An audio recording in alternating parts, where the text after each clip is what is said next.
We're just waiting for a 4 o'clock kickoff. So, and that's important because the proceedings are live streamed. So if we started a bit earlier, we'd be in trouble.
We're live, gentlemen. Thank you, people. Tēnā tātou katoa. Tēnā tātou katoa. Now mai, haere mai, kouti kai, tēnei hui, oti tuari, apori o Kāwhia. Greetings to you all and welcome to today's Kāwhia Community Board meeting. What a great turnout. I'd just like to call on board member Few. She's online. If you could do our opening karakia, please, Inga. O tēnā tātou katoa. Give me a thumbs up if you can hear me, Jeff. Ka pai, awesome. Te tuatahi e mihi atu kia koe te koromatua Max. O tira e mihi atu kia koe Tania te tumu whakarai. O tira kia koutou katoa te hapori o Kāwhia. Tēnei au ka mihi kia koutou. O tira kia te poari o Kāwhia, tēnā tātou katoa. Kia ino e tātou. Whakataka te hau ki te uru. Whakataka te hau ki te tonga. Kia mākina kina ki uta, kia mātaratara ki tai. E hi ake ana te atakura, he tio, he huka, he hauhu, tihei, mauri ora, no reira tēnā.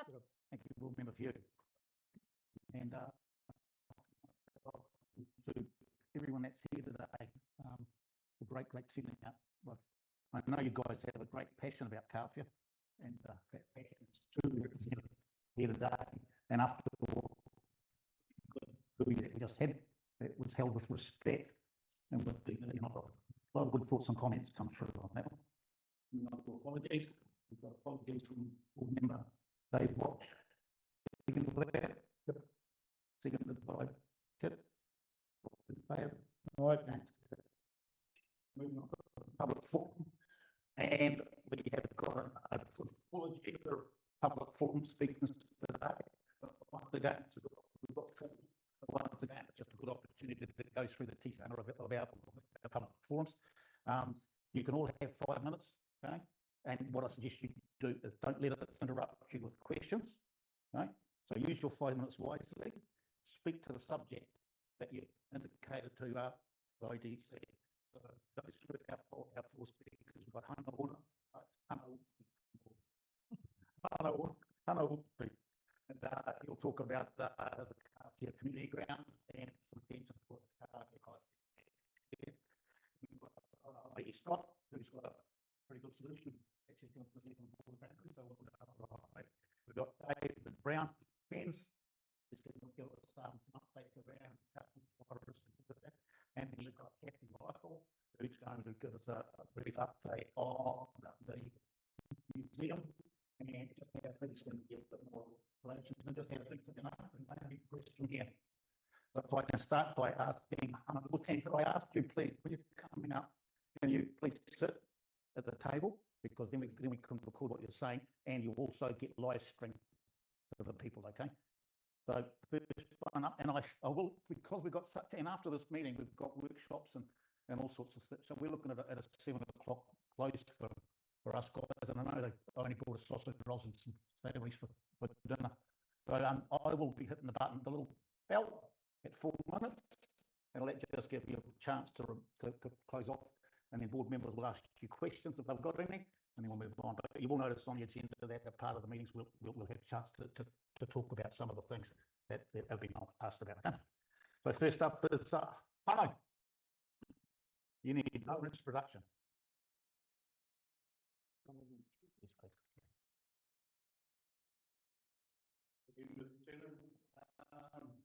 I'm here to represent the Kāwhia Moana.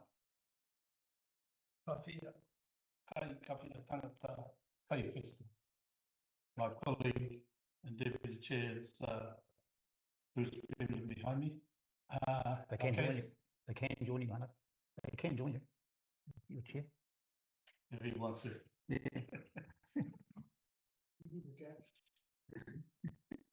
So I want to put to the board that we had aimed at having the Kai Festival this last Waitangi day, and through various time we weren't able to we didn't have the time to complete it by the 6th of February. So we're aiming for a decent go this year, and we're looking at a venue, and the venue that we like to use is the Kāwhia domain of the contest. So we're basically asking that we'd like to use that. Obviously, there's some maintenance work that needs to bring it up to scratch for us, and we've got 12 months to do that. So more than that, though, we think that given, and I understand from the chairman of the Kāwhia Sports Club, that Sports Club rebuild is on, and I don't know he didn't tell me any different. What we are instigating is still in our instance, but more than that, over the summer months and the winter months, which which I think would complement the rebuild of the sports club if that happens. So we'll be asking that if time allows that we are able to use it this year, February 2026, and we're able to look at the future of Kāwhia Club and utilising that ground for summer cricket, touch rugby, and other things, other sports events or any event, and so we're advocating that we look at some work on that. I guess we need to do a bit of homework, and we're keen to do that in terms of communicating with the community and support around that. I think we don't have any venue in this community, I believe, and that Kāwhia will grow in the future around some of the projects that I've talked about at the moment, i.e. Tiny Kāwhia in cooperation with the logging, and we talked about investments in that area, and I'm not gonna discuss any of that.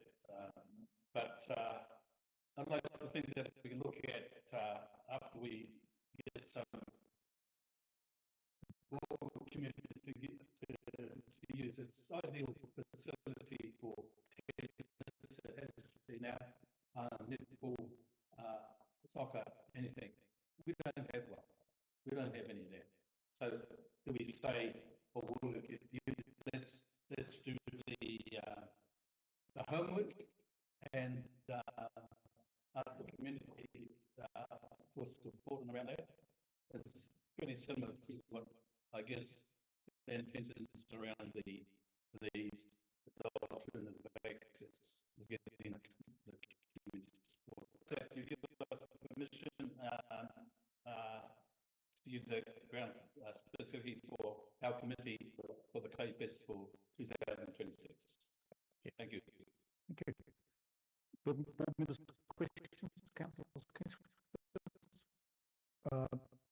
No, just a comment. I think it's a great initiative, and I applaud the Clay Festival Committee for running to successful here.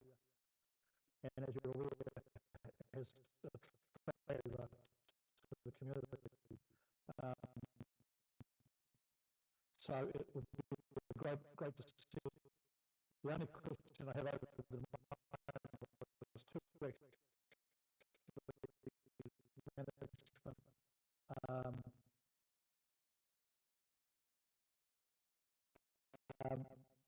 The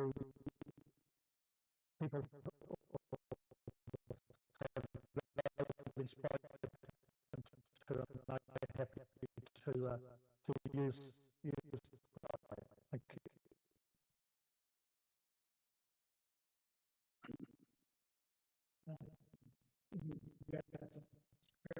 Management, it would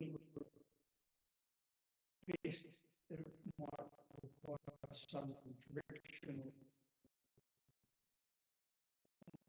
with the managing traffic is that all the parking will be on site and not around streets, causing a blockage here and there. A lot would depend on the council. So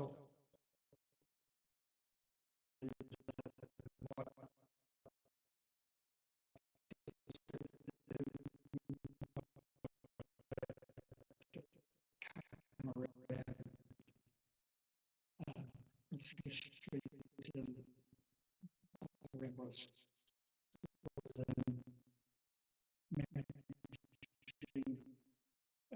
What we had in Main Street in previous year. No, just around the church.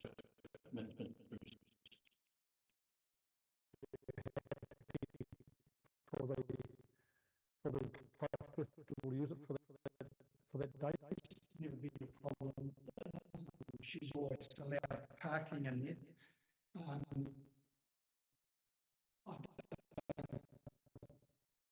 We need to formally ask her about that. Right. Is that our responsibility or yours? Question, I'm not sure about that. I'm quite sure it's quite sure that Patsy will talk to this for this past year, and she was quite happy. We need to ensure that I guess once we get the information for her to release that lease, I guess we want to be able to use it, 12 months of the year. And we're talking about things like dressing rooms. If the sports club there's toilets, but little things like that. And given that we're a charitable organisation and registered, we can support that too through our day. And I can say over the years, the festival has been generated with any surplus funding, and if it comes to the point of looking at toilets and that, or changing sheds in the future, then I'm sure our committee might look at it. But we're looking at a pretty organised trade festival that's probably possibly taken about 50 or we are going to become an incorporated society, but that allows us to do our own funding in terms of grants. And like a lot of the issues around insurance, public livelihood is a big one. Unless you tick all the boxes, they're not interested in supporting you in insurance. So now that we're forming, that's in the process, incorporated society, we'd be able to become more autonomous in what we do. Remember, Papa?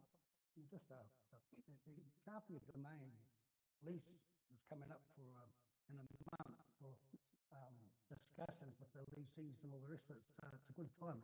It's pleasant that you've raised it now, because it's something that the Oklahoma District Council can raise on your behalf when they talk about the lease in 1 month's time. Yeah, no, It's worked out well. Excuse me, sir, I've just had some advice from Graham Bunn on leases. Yeah, just like yes, sorry. So council's just signed a new lease with Kāwhia Sports Club. Okay, so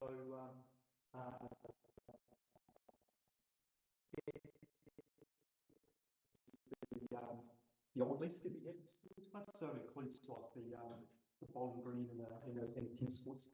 So we, as Richard says, we currently have a grazing lease with the balance of the balance of the domain, which has been held over, and it's coming up for review. So you may want to start discussions with the sports club as well, because I know they're really keen to develop some of those areas. Yeah, I've had to talk with the chairman that was, and absolutely what we hopefully we get support from the community is it complements the sport club, and we know in this community the sport club is like it's an old identity, but it can't be another tricky top.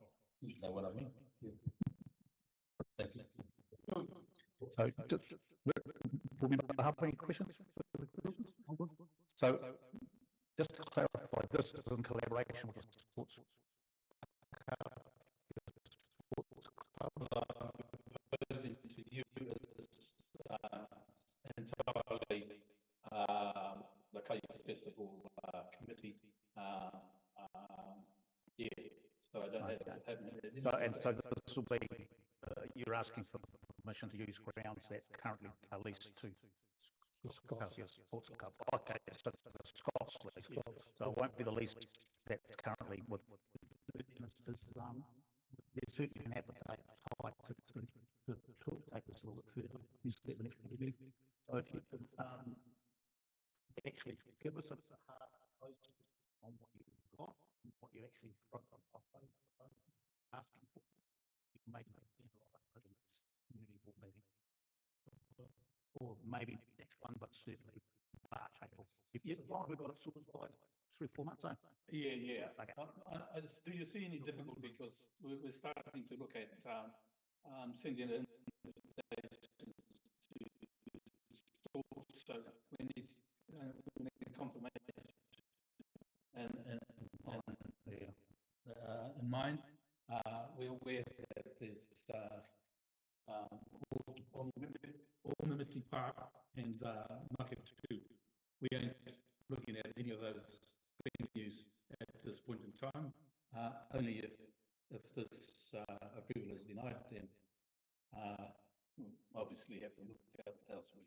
But I'm pretty positive that we'll be able to use the name. Okay. Thank you very much. Thank you.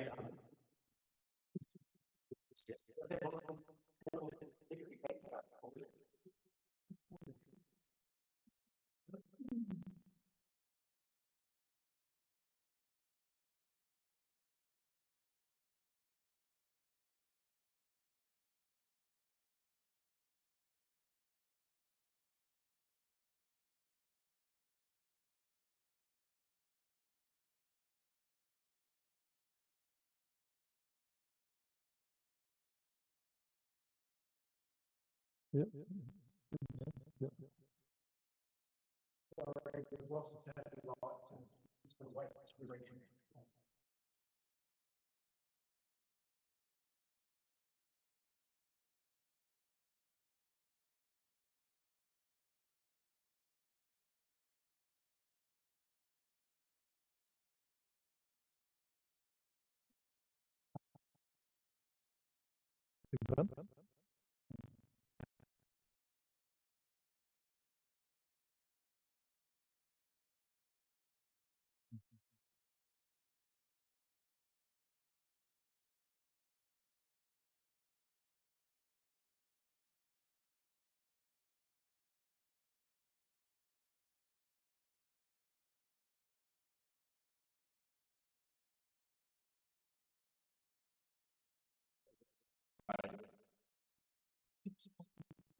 What do we do?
We will go.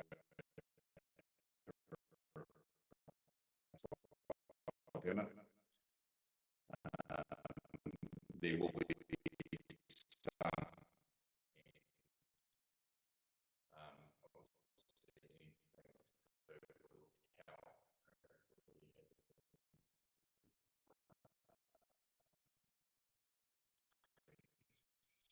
some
do need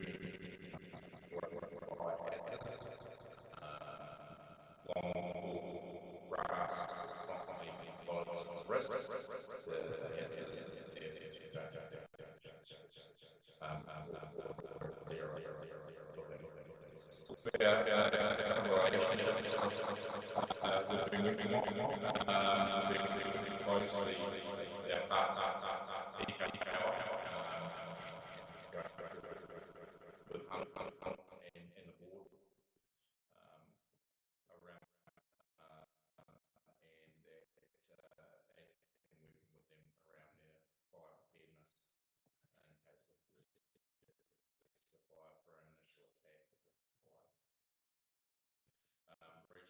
Getting that, having that development. Also want to about concerns, a couple of reasons about forestry beside them as well. And we had a meeting just Tuesday, high danger, and as a result, we've installed a couple of signs advertising that we're in a restricted fly season, and we are looking to can we put any signs up. We're restricted around what signage we can by legislation install. We can only have restricted fly season signs up during a restricted season. Same with outside of that, the only signs that we have legislated to install are Check It's All Right website, which is also on our prohibited and restricted fly signs. That's the website to see whether people can fly, what is an authorised fly type, etc. If you'd like to fly, goes to that site to get the information. That said, I have reached out just today with Tony to see if we can, within the community, and we'll progress that next week and see what we can establish. Also, regarding signage, we are looking to install in the coming months a half a grapefruit fire danger sign, which will be situated between Aotea Road and Raglan Road. So it encompasses both communities. This will be changes. If you've seen the one on Kāwhia Road that TKO Forest is, it's exactly the same as that. Just noting how hot it is or how dry it is and the risks. Again, thank you for your time. Yeah, any questions?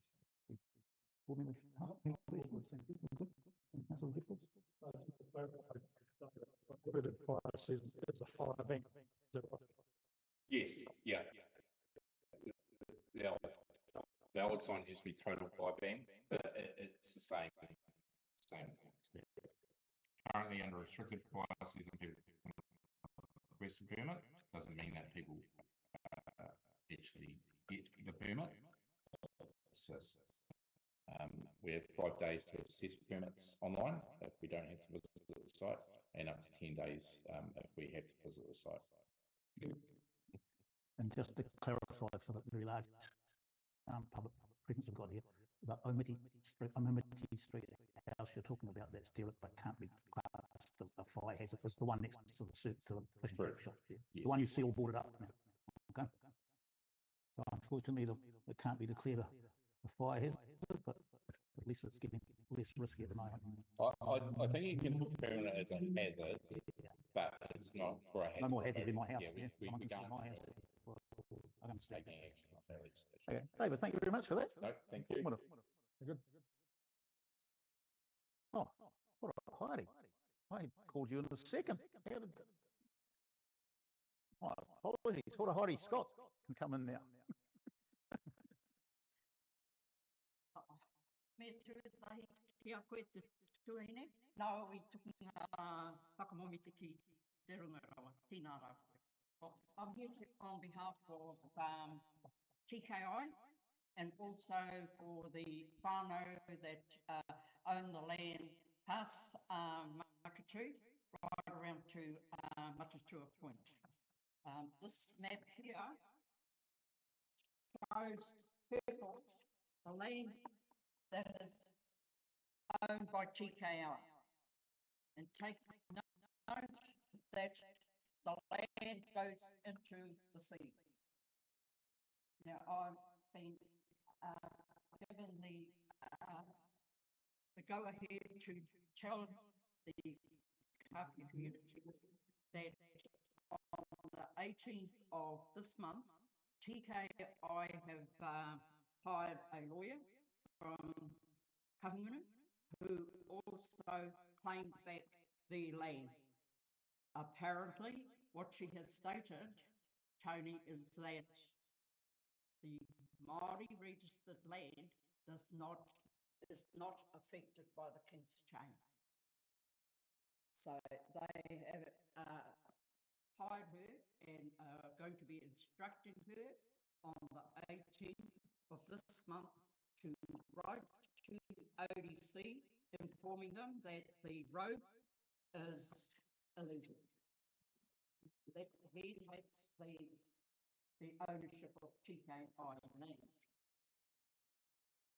In conjunction to this, we feel that it's the Kāwhia Community Board's duty to protect our community for the safety.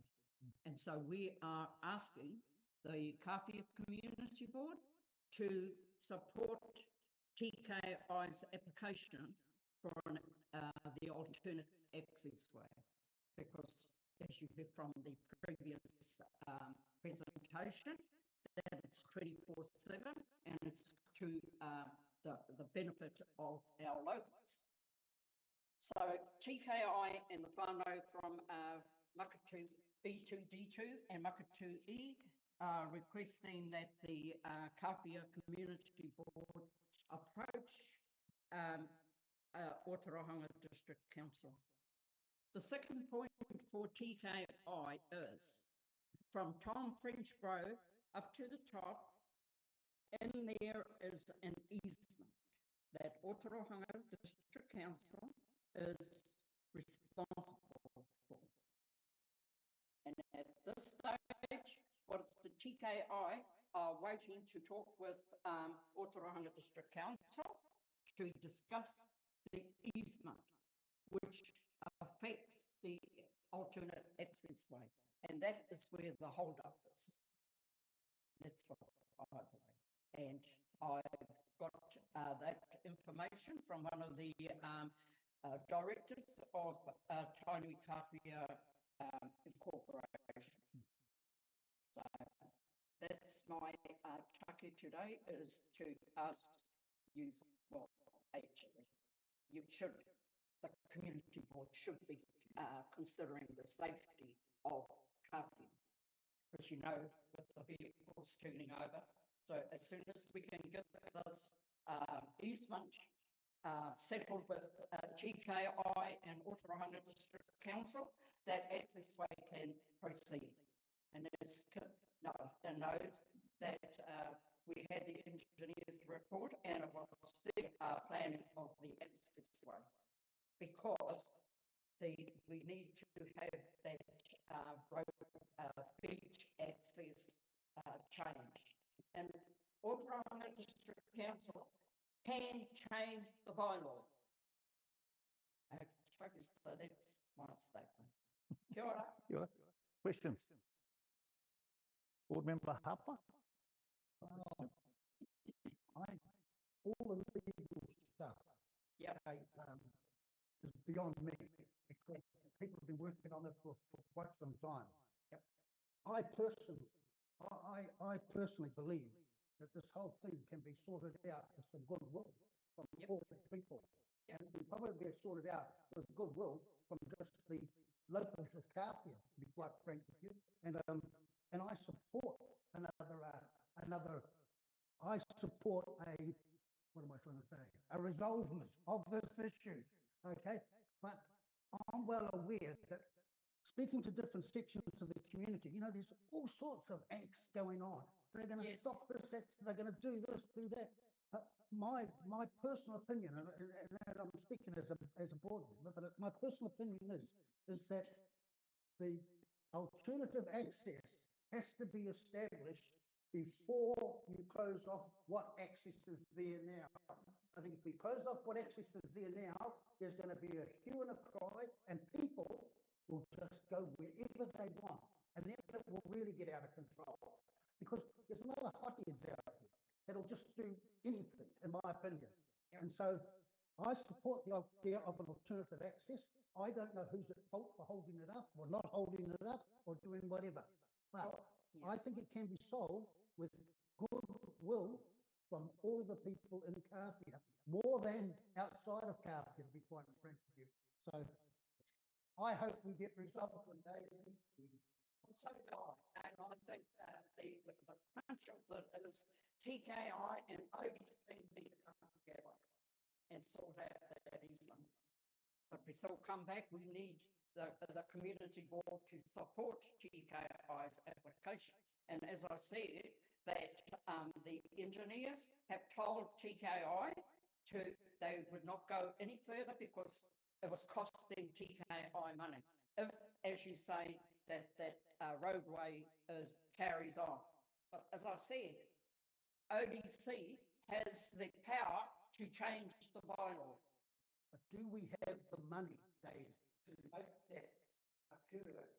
Anything that ODC pay here to be on your rates. And I struggle with the concept of people having these wonderful ideas that then are left to regulators to pick up the bill for. And so you've got to have a willingness, you've got to have all of that goodwill. But you can't just go and say, let's go and spend $1 million. Someone's got to pay for it. And I don't know, it's going to be us. I do want to have a result. Yes, I do want to have safe access.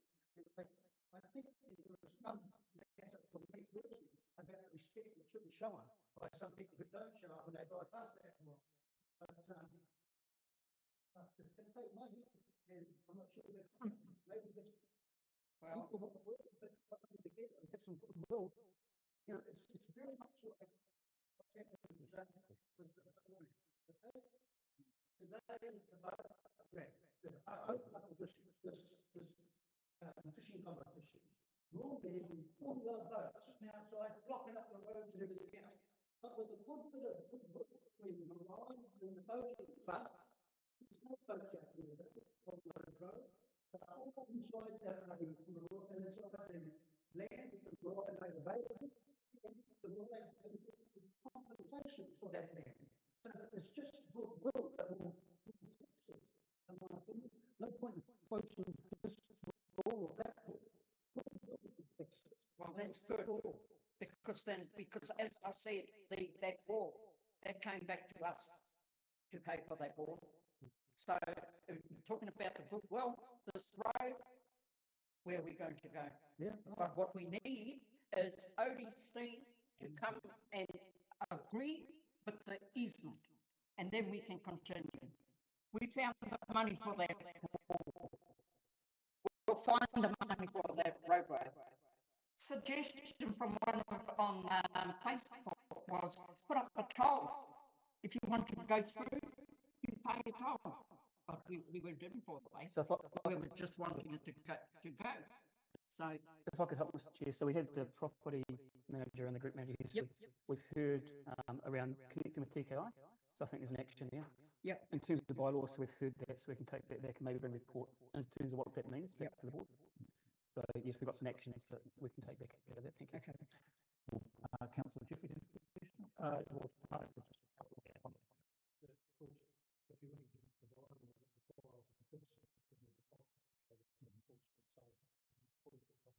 Yeah. Which at the moment is there. If there was a bylaw for the bylaw that restricted access or prevented access on it, someone has to control it. There's a cost involved. Yeah, and I'm just thinking this might be something that we can explore when I present my information report around the access. So not wanting to eat into Daisy's time, but that could be something we can explore then. information to justify the legal advice. The TKI land or just Well, I was told by the director that it was Māori registered land that the King's Change did not affect. well, And that is how Ngāti Kahungunu got their land and stopped the vehicles on the beach. from the law perspective.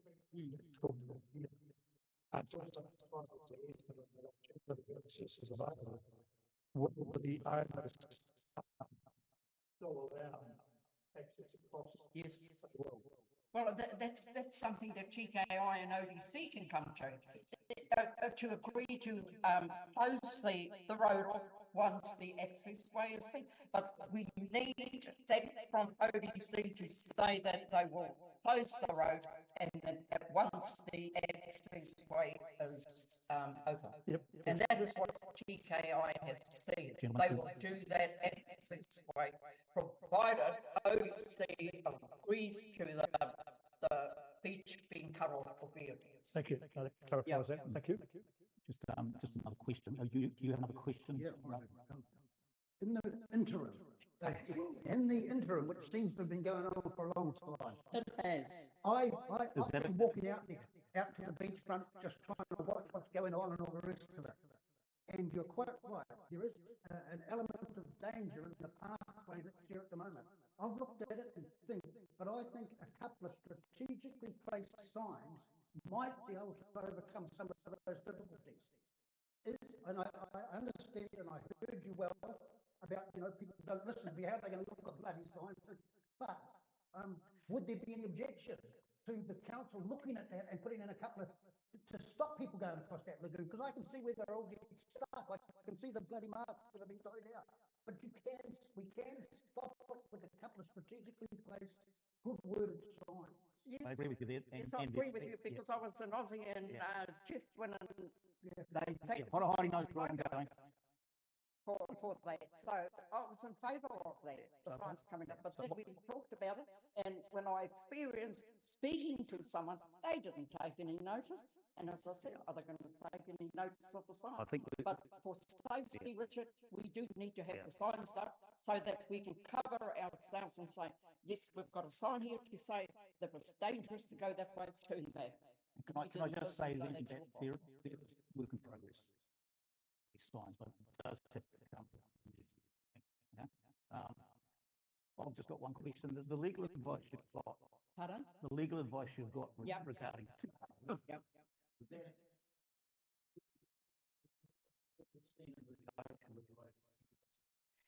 That was Lee's single, looked into, went down to Kahungunu during the case, and it was Lee that had hired the lawyer.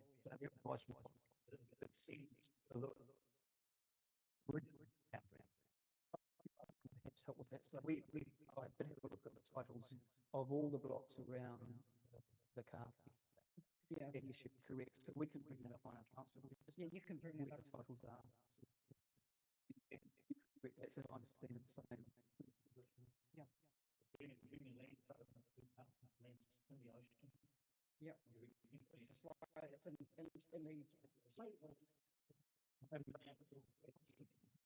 Very good. Thank you. Thank you very much. Tēnā tātou. Kia ora, Jeff. Through you, Mr. Chair. Sorry, Hannah. Through you, Mr. Chair, I've had my hand up for a while. If you could keep your eyes in the chat, please. O tēnā koe horo haere, whakatakato koe tēnei kōrero. Nui rau atu, nō reira tēnā koe. I just want to note that I'd like to support the kōrero that Horo Haere has laid down in front of us. The Kāwhia Community Board, and I would like to support TKI in this very important take that's being laid down before us. Nō reira, tēnā Thank you. My apologies for taking out a sequence here. I mean, the protocol was getting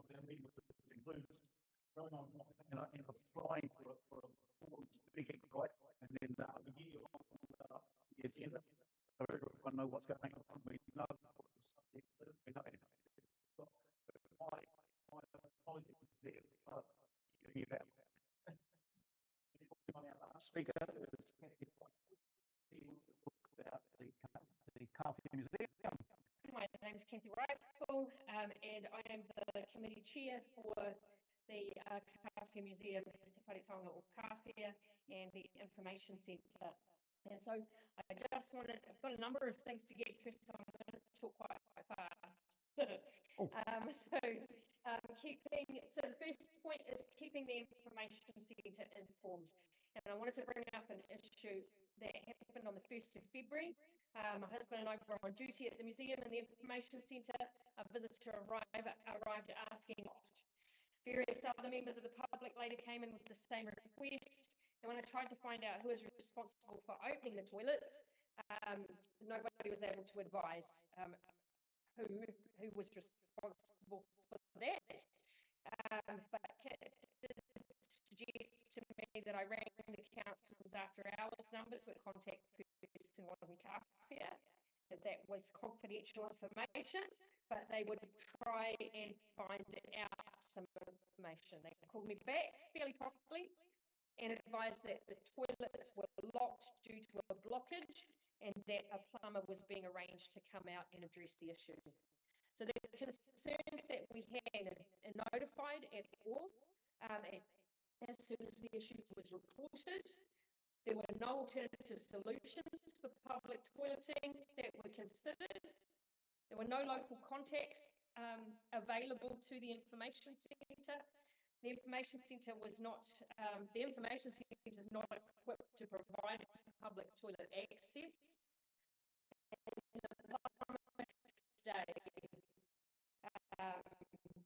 probably late in the late morning. So, and we do consider to provide emergency support accessed by the council.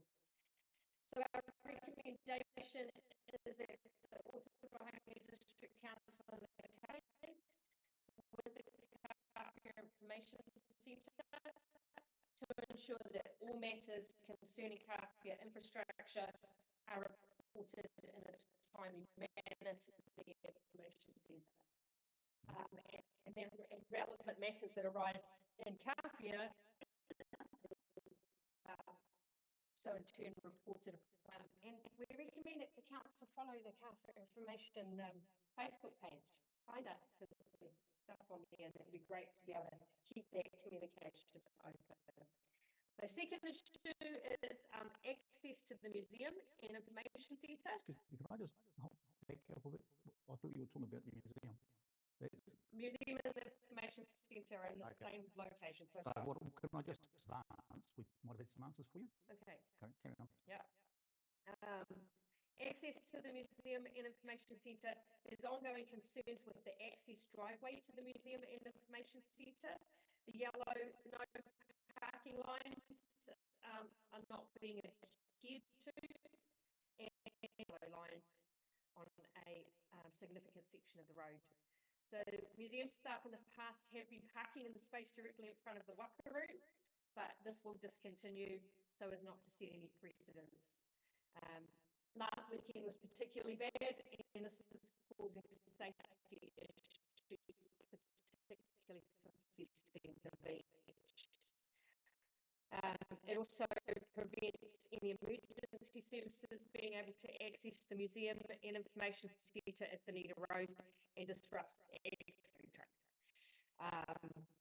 So we recommend that a chain or similar be erected at the entrance of the accessway, as there has been in the past with the Information Centre designated as the key holder for any access. We also have a lot of ability parking available, so we recommend that there be more mobility parks close to the museum and reserve. Issues with the fishing charter parking, the signage is not being adhered to, and any suggestions that we might have to go on that would be greatly welcomed. We can find some solutions. Improving the relationship with Te Wharetonga. The museum We've recently held a strategic planning inquiry to determine our 5-year strategic plan, and some of the projections would benefit from the council's support. And so as soon as that document is complete, full of visits from the community. I will give you another minute as I gave Dave. I need 30 seconds. We'd welcome some regular visits from the community board and the district council to see the changes and the progress that are being made that ensure that Wharetonga meets the purposes and goals set out in our constitution and our strategic plan. That has still not been fully rectified, and we would like that attended to ASAP. So thank you. And I do have, I know I went really fast. We have copies and some pretty pictures for you as well. So thank you for that, Kathy. Questions? Questions? Don't forget you. Board member few. Nothing.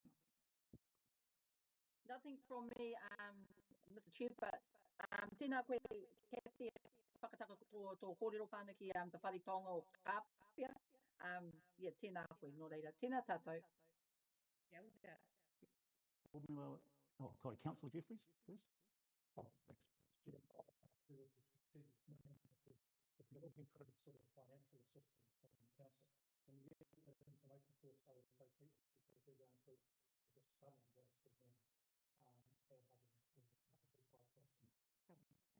Thank you. Harper, I'm good, thank you. Just on the access way, yes. with Mel being part of this group too, you know, so I certainly understand the issues going down there. Do you think a solution would be to shut it off at the wharf end? Yes. And that would be okay, but yes, so as long as you like that. Because it's a good solution. Yes, the majority of our volunteers are mobile enough to be able to walk on the Kāwhia. And that's just changing a habit, really, because there has been that little space just in front of the locker room. And so our volunteers have been parking in there, but it seems like when you see one car there, then others think they can come in as well. So would you like that locked just during museum opening hours? Well, I think it becomes a safety issue for whānau generally. And there's a photo in here that shows how bad it was last week. There was actually double parking in there as well. Because when people are backing out of there and you've got little children who are heading down, of course the winter is not so bad because there's not so many people using the reserve. And there's yellow lines all the way down there, isn't it? Yeah. So there shouldn't be, no one should be parking down there. But the grass and the sand has grown over. Some of those have moved over those lines, and that does need to be cleared. So what issues could you see if the chain was put across there? I think the only potential issue was if access needed to be granted outside of the times that the museum is open, but we do have an after hours number and somebody would easily be able to come down and unlock that. Dave and Ellie could still have the key to get through there. Yeah. And there's no other access. That's not an access way to the reserve anyway, is it? Apart from Ellie and Dave getting around the caravan. So not having a key to that wouldn't affect any use of Oma particular reserve, would it? No. So that could be a solution. The issue of change is a bit of a problem there as far as I can see because of the fact that you have so many young children running around and I can see a few of them going tits up over a chain. So I think you need to be looking at something other than a chain. Hollows work on the other side. Yeah, Good point. Yeah. Something, just that's why I said change or something else. Whatever it is that it's going to be will prevent. And those are working? Yeah, those work fine. Okay. So you can't see any other issue with the footballers down even? No. I've got a couple of spare ones at home if you want them. No, they have to be up and down ones. The one you're going to lock out, we have to unlock them. Okay, metal ones, metal ones. So they emergency services. Yeah. Do they though? If emergency services had a clue of this one, we'll put to that. Okay. And with regards to the toilet side, I understand the concern there. Yeah. And the other thing is that, particularly in the summer, when the reserve is full of people, there are no other toileting options. So whether it was that we had needed portaloos, something, I don't know, but there needs to be an option because our toilet is not equipped to be able to handle more than, hopefully we'll never have it again. I hope so too. But I think the key thing was that had we been informed, we could have been better prepared to accept people into the museum or let people know that the museum was an option to use. Yeah. Well, thank you for that public forum. So thank you very much for the paper. I enjoy our public forums. Okay. Kelly, at times.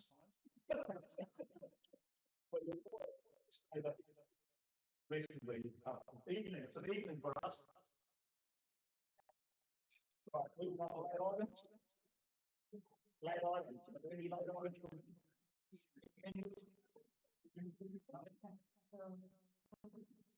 declaration of conflicts of interest, declaration of conflicts of interest for board members. And proclamation. I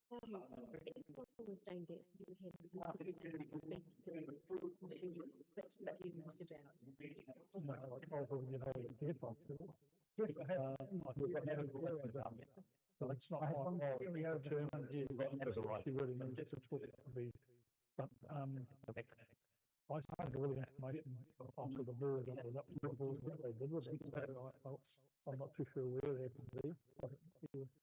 And that's a right from the board. Yeah, just quickly, we had that big talk from Mike Edmonds about the health initiative up there, and I think there was some issue about that we were going to supply them with a letter saying that we supported their initiatives there. I think that was it, and I believe that they did. Matters arising presentation by Michael Edmonds. Mr. Edmonds had requested a letter from the board to support their initiative. And I think we'd agreed to, but I don't think any letter's gone out to them to say that we support that initiative. Mr. Chairman. Other than that, I'm all good.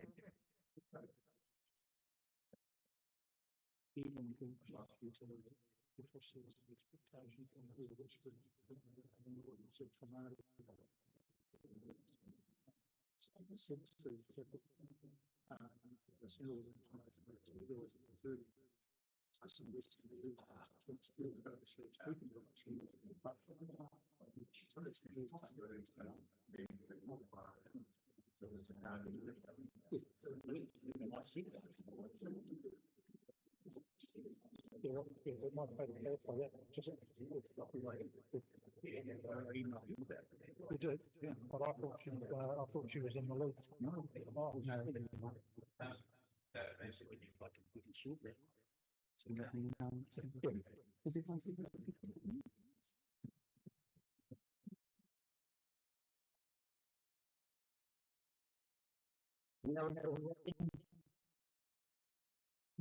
Right.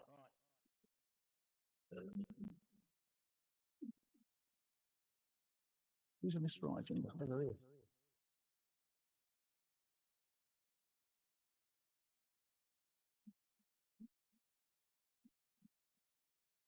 Decision reports. There are no decision reports. Item 31, Kāwhia Beach access right, legal status, and it's Tony Quick will be presenting that. Thank you, Mr. Chair. If I can, I'll take the report as read. I'm happy to take questions, of course.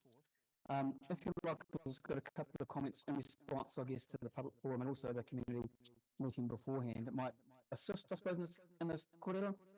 So the first one, just to reiterate, this is a full information report, no decisions, but of course you can provide direction if you so choose. The disclaimers up the front, this is not legal advice, this is staff opinion. Although I was very pleased to hear Haere confirm our understanding of the legal status of the Māori-owned land. So that's something that we can confirm. Just listening to the kōrero and thinking about the beach access, on the back of this report, there's a sequence, I think. And I think that's been picked up at the community meeting. The sequence to me seems sign is an easy one. That's an operational matter that we can make a decision on if you want us to. And we can do that pretty quickly.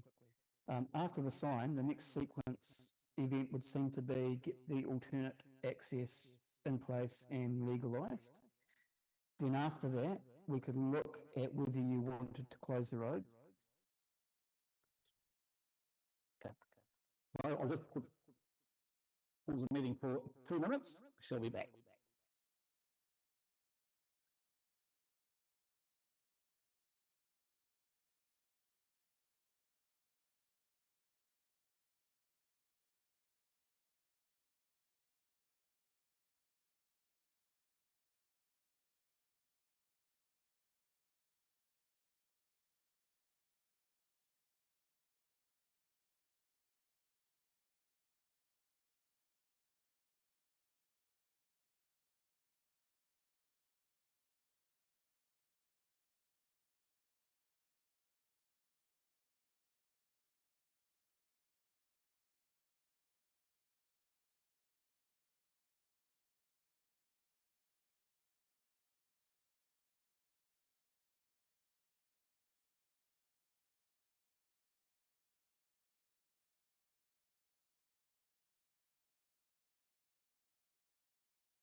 Now, an unusual executive decision has been taken here.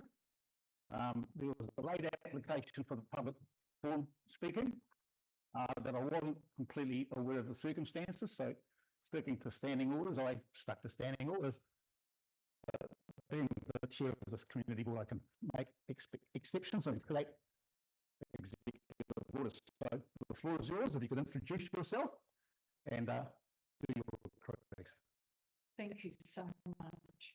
I just wanted to request if I could put a memorial seat out close to the boundary where the road goes to the museum, so it's not in the way on the paddock.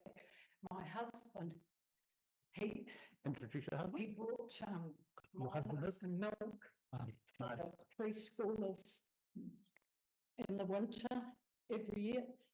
The school, he bought prizes at the end of the year, and I've forgotten. Oh yeah, and the parents were asking for money for subsidies. It wasn't money to take their children to basketball and rugby on a Saturday. And I can't tell you how much he gave now, but he did give a lot. And the sports club, he was the chairperson, and they ran out of working capital. He gave them 10,000. Another time, and Kit would remember this, he's been up there, they had a raffle, and if you won, there was a big board, and if you got the joker, you got what was in the well, Martin won it twice, and it was over 1,000 both times. He donated it back. He gave them curtains for the dining room. I'm trying to think of something. That's okay. You don't expect you to we don't expect you to rack your brains for too long. We understand the sentiment of your request, and I think that what the community board will do is we'll gather the details, and you come back to Kit. I understand Kit's your liaison here. You come back to Kit with the location and just some details around your husband's memorial seat, and we'll see what we can do. Well, You good with that? oh, thank you for Okay, thank you. Thank you. Thank you very much. Let's keep in touch here. Oh, thank you. I got my docker reading stuff. Is that you said docker reading.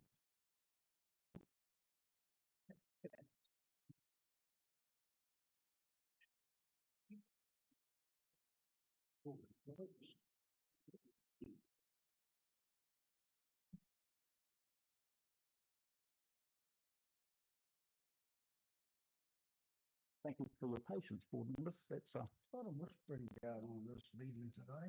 there is. Well, it's called executive decisions, okay? Lucky for my matter.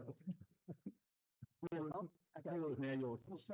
So we've got, we're lucky enough to have Adam in with us as well. But so yeah, as I was saying, I think there's a sequence of events here. Sign's relatively easy, that's an operational matter. Alternative, and there's a bit of work to do in terms of doing that, but alternative next. Then once the alternative is up and running, if we can get that up and running, then we can consider at council's request whether we amend the traffic management bylaw. So that would need to be a request for endorsement from council to kick that off. And of course, if we were to close the beach, what I heard this afternoon is things like a beach patrol. I heard things like permits potentially. That comes at a cost. So if we were to close the beach by way of amending the bylaw, then the council need to consider how we are going to enforce that closure. But that can all happen later on. That was really probably the only additional comments I wanted to make. Thank you so much for the questions. Unless, I'm not sure if Paul wanted to add anything at this stage. Yeah, thank you. On the way over here, I was thinking, and there's this private land that people are driving over that is being treated by everyone as a road. And if the public have an accident on the road, there is a set of mechanisms and protections, and basically it's your own fault. If you have an accident on private land, you go onto a farm nowadays and this is a multiple hazard area, please sign in at the offer. If there's any sort of invitation to drive over private land, potentially the landowner will be held responsible for any accidents. So they need to be a little bit careful while we're treating it as road. Any incidents that happen on that site are road incidents, then they're covered by that set of rules. So just on the way over here, I thought that's something that we possibly need to be a little bit wary of, that we're not setting people up for potentially private liability. That's a good point, and I think that could be covered on the site. So we have a commitment to what we need to, what some anticipation for maybe all the things we're thinking we're on the drop at your own risk. So we got that on the back, but we have it on the side drop at your own risk.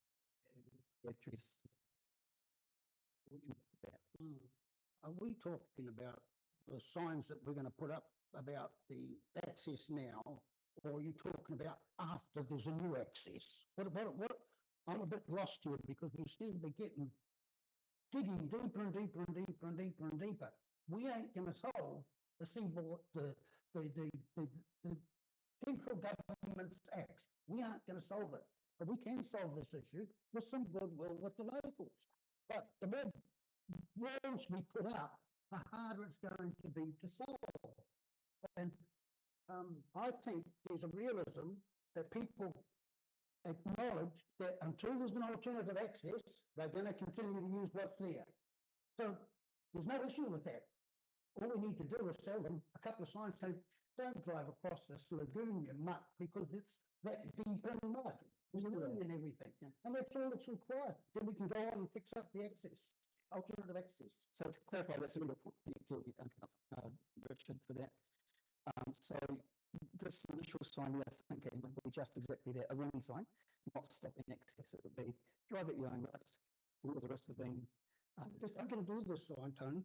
Then I suggest we all put on our shoes and we all walk out there and have a look before we do anything about signs.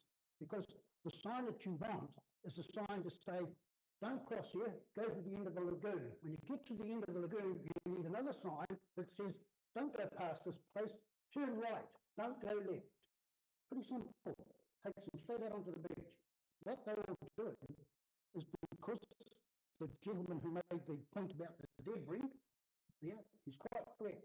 There was debris there, and what it's doing is some people are taking the opportunity to duck across this lagoon, which is giving Daisy all problems about stuck vehicles, about shellfish regeneration and all the rest of it. So we need two good signs, and that's fixed until we get an alternative access.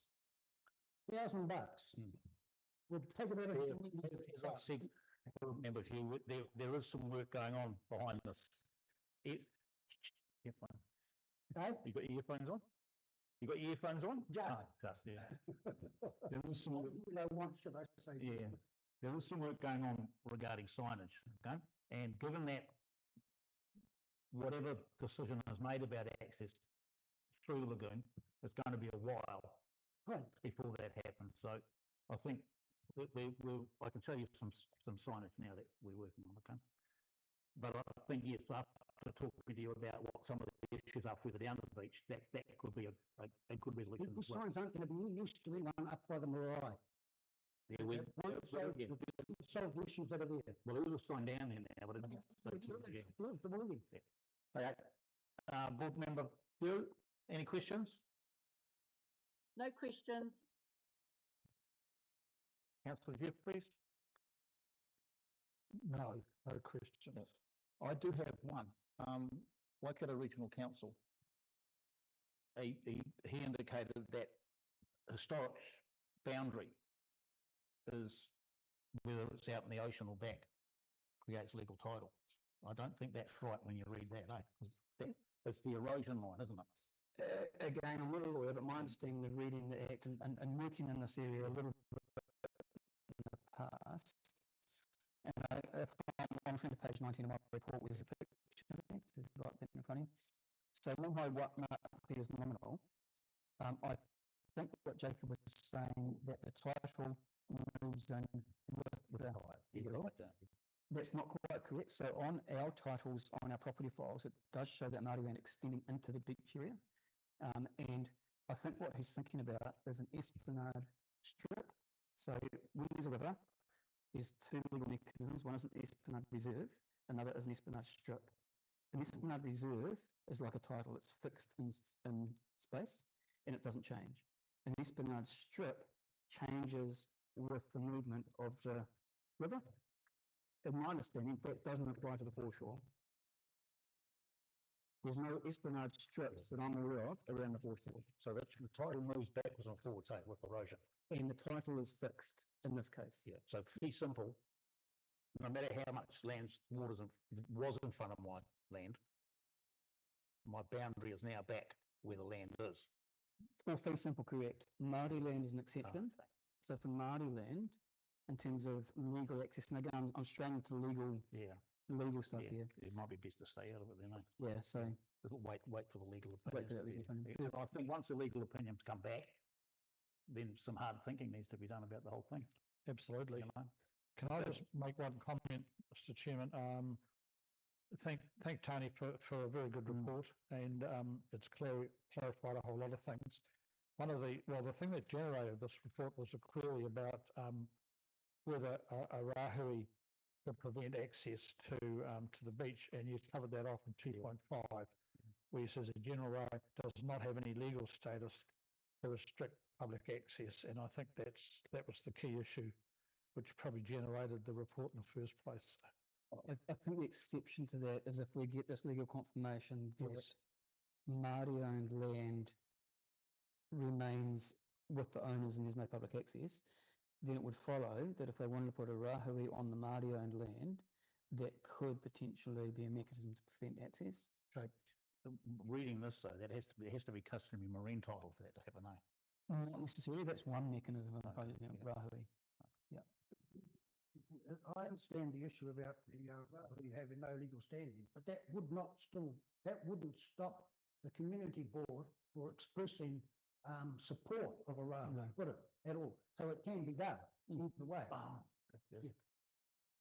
I'm not sure. If you're saying that a rahui has no legal standing, it would be remiss of us to legally support. Well, it happens all around the country, Jim. Yeah, but lots of community boards support the rahui of the local iwi, and that finishes in 5 days. There's no paperwork with it. There's no whatever. It's just a public expression of supporting that position.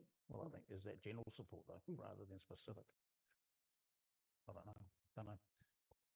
Any other questions about this very good report? That was very enlightening to me, this one. Good. Right, the recommendation, going back to page 18. The staff recommendation is that the Kāwhia Community Board receive the report titled Kāwhia Beach Access Road Legal Status. We have a mover? Yeah. And a seconder? Richard, you want to second that or me? Page 18. Yep. Second it.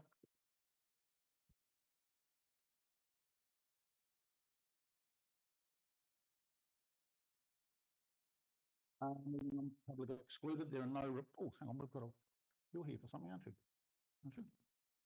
Oh, You've just been, spoke about some trees there. oh, that's you, the next one, yeah.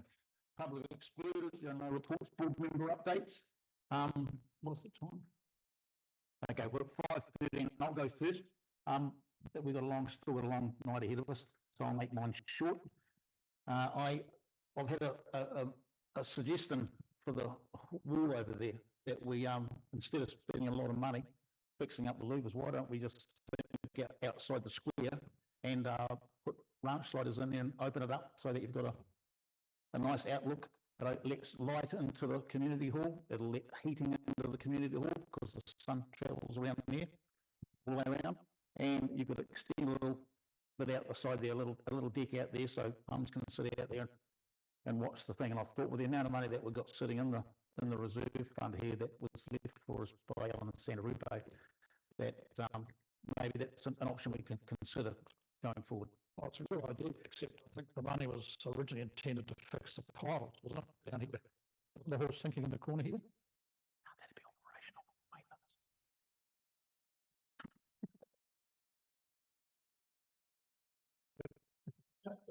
I'm just wondering how hot we're going to be sitting at these meetings with big sliders, Jeff, and then you're going to want big curtains. That's. I'm just wondering about having ranch sliders there, just about how hot it's going to be in here. Well, they want it to be hot. That's all. But someone suggested we got money there, you mentioned the outlook now. We were sitting there and all the, mind you, the kids would be out there looking at us too, so. One of the complaints. Don't they play badminton and other sort of children type games in here? I'm just putting it in there. And that's my only report. Safety glass, that's what you need. Councillor Jeffries. Thank you, Mr. Chairman. Goodness, the last time we met, so that was way back in December, wasn't it? December was a very, very busy month. We had a catch up with Wi-Fi Networks on the 9th of December. You and I were there, Jeff. That was that was a very useful meeting. ABC meeting on the 10th, risk and assurance meeting on the 11th, housing committee on the 11th.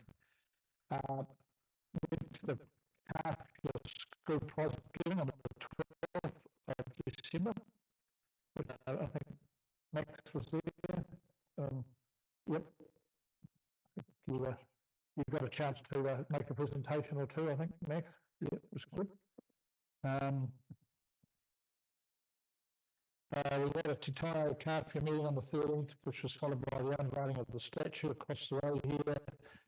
That went off exceptionally well. I just want to compliment Māori Women's Welfare League for the work they've done there, and to thank Aotearoa Curve for being the MC of that. And then in January, we had reserve, that should be this, I think that should be this month.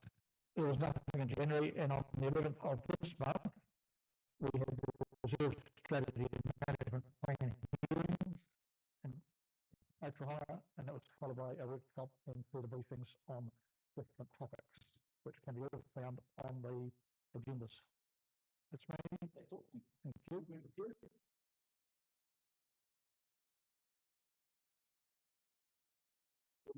Any updates? Did you say me, Jeff? Please.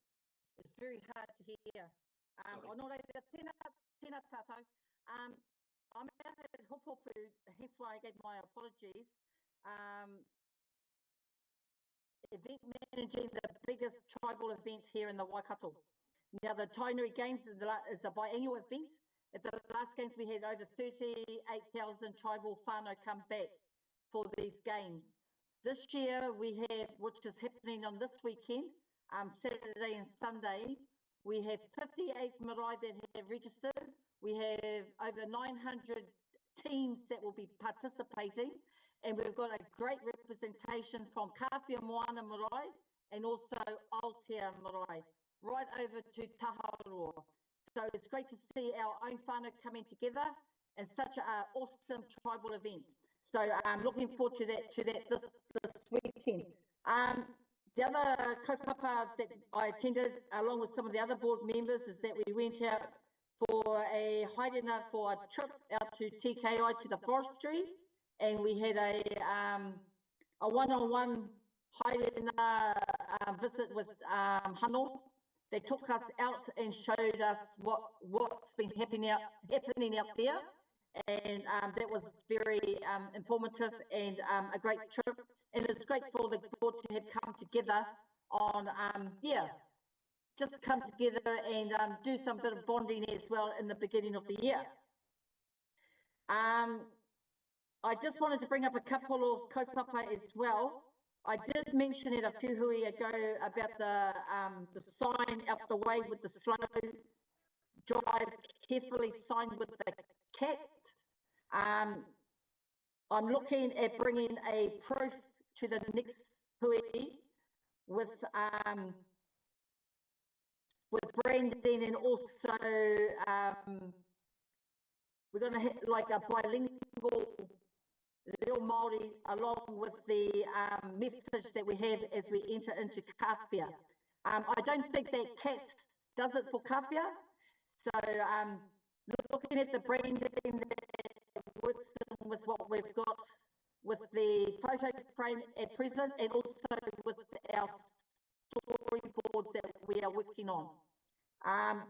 My last take is with the update with the storyboards. I'll give that now because I have to leave this hui.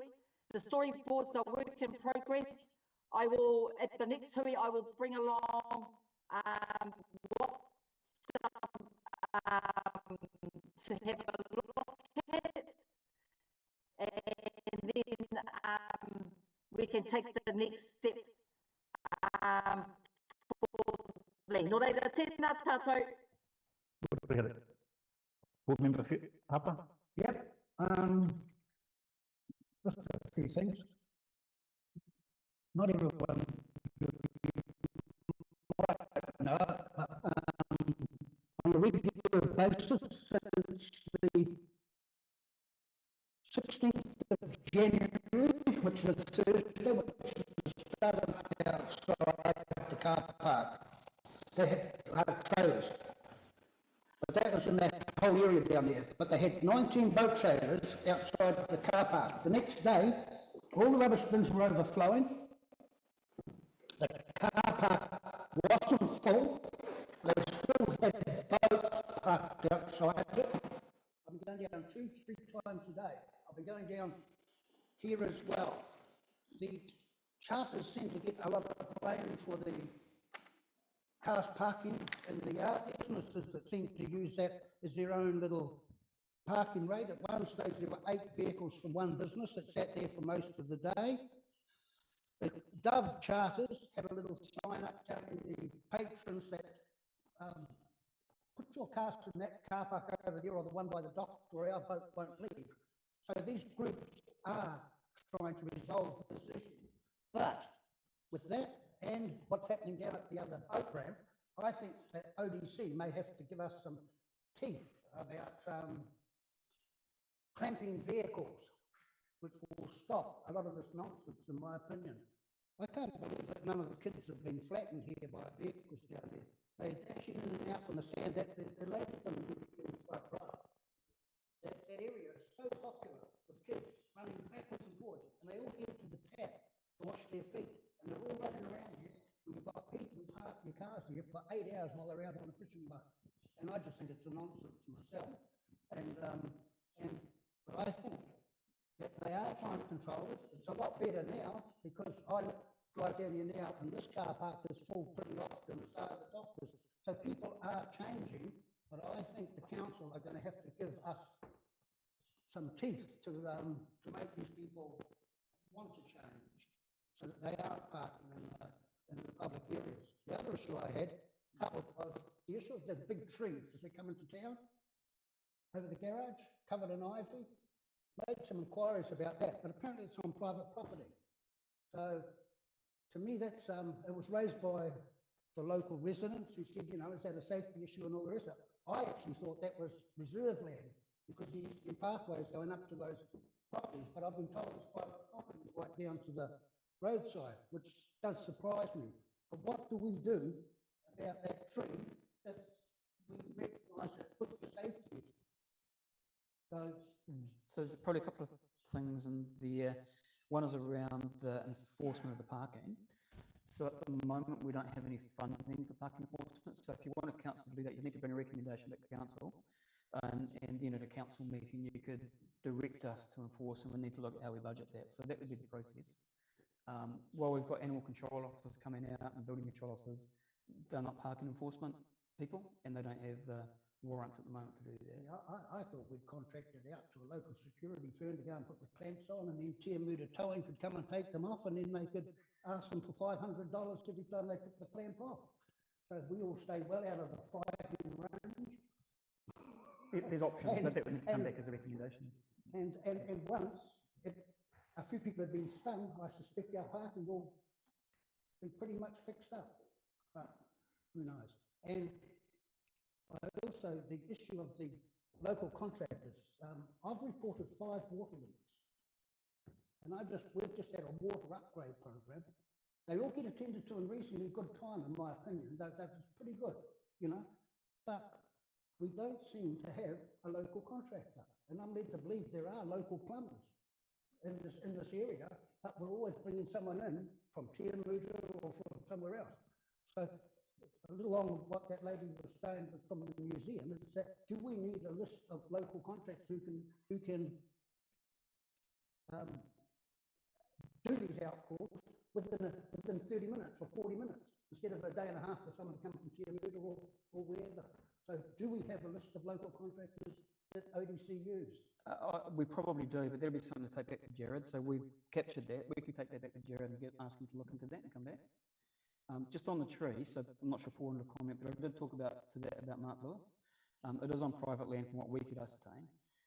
If it was deemed to be at risk of affecting the road or road safety, then we might intervene. But we would probably need some action around that, like an arborist assessment. At the moment, it doesn't appear that it's at any damage or danger of falling down. So we're probably a little bit limited in terms of what we can do without the landowners' support, but I'm not sure if Paul wanted to comment as well.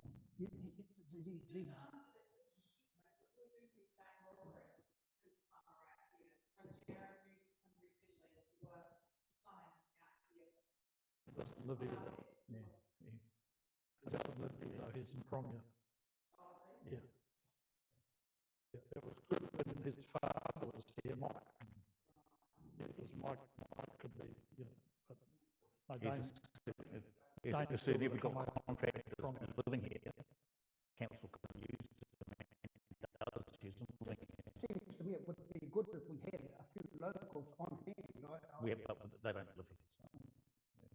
Yeah, I know what you're saying. And I have just one quick question regarding the leases that I see on the here. The position that Hano raised about the Kāwhia Festival and whatever else activities down there, if we are going to be addressing that at least in a month's time, do we have to build in some sort of safeguard so that Hano, question.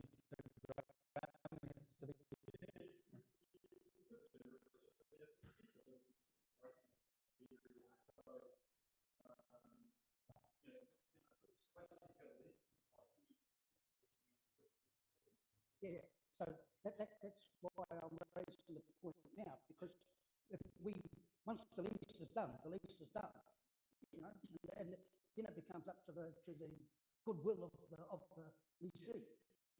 But are we able to put something in the lease that says, yeah.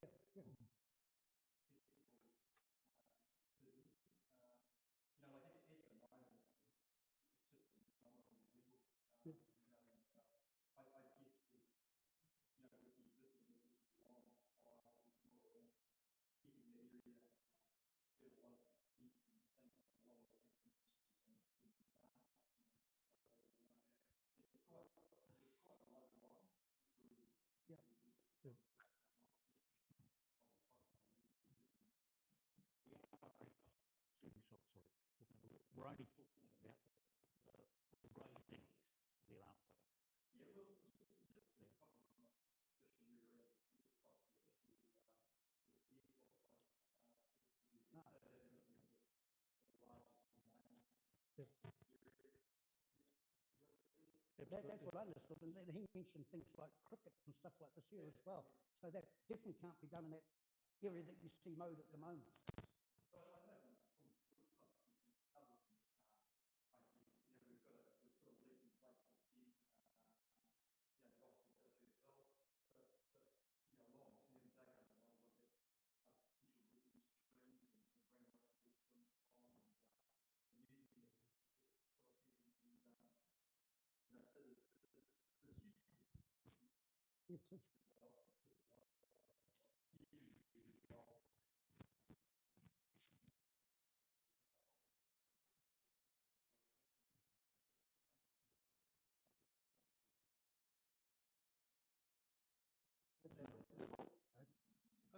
Just on the parking, I was talking to some boating friends, and 109 vehicles went over the Kāwhia bar on Saturday, and 109 boats. That's Coast Guard report, which is a record apparently. Queues at about 4 a.m. we're back to the Methodist Church on Wawera Street. Yep. And Manu Bay had 3 hours, so it's Raglan, it's 3-hour queues to launch your boat. So there was obviously people making the choice that that wasn't palatable for them, so they come down here. So there's a lot of boats. Well, all launched from here, but Well, it's going to be a whole lot more this weekend too, with one base on. It's on now. It's on now. Yeah. And what did you count, Richard? Well, it 27. was excellent this morning. Yeah. With absolutely no blockages on any of the roads down there. 27 boats in the Mariah Car Park. Yeah. You So know, the that's range, just- the that's one just base that goodwill. arranged parking with the That's Mariah. just goodwill. Yeah. Thank you, board members. Kāwhia Community Board Discretionary Fund, you've got in front of you where it sits. We granted the Kāwhia Kite Festival $1,000 on the 3rd of the 10th, and that was returned on the 7th of the 11th because the Kāwhia Kite Festival got postponed until next year. And then 5th of the 12th, we allocated $120 to Annie Mahara, $170, and that's for her very successful Kāwhia, well, Kai for All that she's running. I was here yesterday dropping off some vegetables, and she roped me into the whole thing. It was it's a good little enterprise she's got going there. Lots going on. Moving on to the resolution letters. Is there anything in there that board members? Everything's there, isn't it? We've done it before. Is it hanging in there? Well, it's just the first one. Yeah. Mr. Chairman, the staff update there, which says there are 2 phases of the project. The first is the development of an asset management plan. How far down the track are we with that? Are we able to get some comment on that? That's in relation to the Kāwhia Wharf. Yeah. Yes. I'm not sure if anyone here can comment on that. No. That probably falls under Mark Lewis's area. Okay. Yeah, we need to come back to you on that. Yeah. Anything else? Once completed the plan with it. K91, Kāwhia removal of the trees. Okay. That's in a closed shop meeting. Just while we're on that, Mr. Chairman, I understood that the trees, and it says so in the middle, that the trees were to be identified via marking for community awareness. Has that happened? Did that happen? Don't know. I was going to put some spray paint on them about a week before we removed them, which is happening in March. Yeah, do we have a date in March?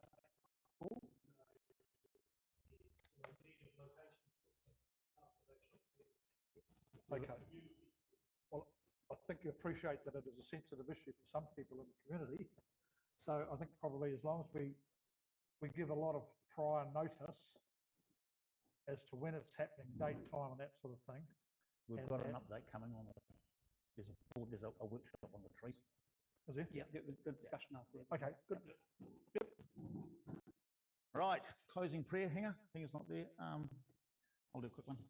Our meeting began in order. It was conducted in harmony and closed in harmony. I'll close the meeting at 5:53. Thank you, board members.